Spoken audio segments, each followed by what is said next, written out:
भारत आणि पाकिस्तान तणावाच्या पार्श्वभूमीवर पुण्यातील 13 विमानांची उड्डाणं रद्द करण्यात आली। प्रवासाची सुरक्षितता महत्त्वाची असल्याने हा निर्णय घेण्यात आल्याची माहिती देण्यात आली, तर प्रवाशांना संपूर्ण रक्कम परत किंवा अन्य पर्यायी उड्डाणांची सुविधा उपलब्ध करून दिली जाते। सध्याची स्थिती ही पूर्णपणे संरक्षण विषयक गरजांमुळे उद्भवलेली असून प्रवाशांच्या सुरक्षेला सर्वोच्च प्राधान्य देण्यात येते।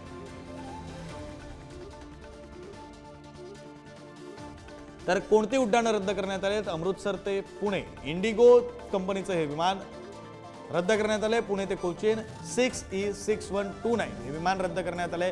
चंदीगड पुणे 6E681, पुणे हैदराबाद 6E636 हे विमान रद्द करण्यात आले।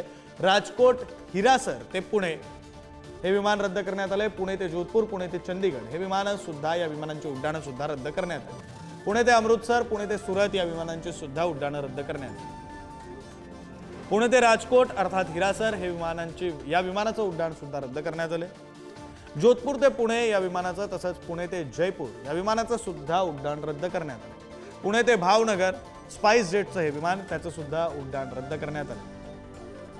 अमृतसर ते पुणे इंडिगोचं विमान त्याचं सुद्धा उड्डाण रद्द करण्यात आलं।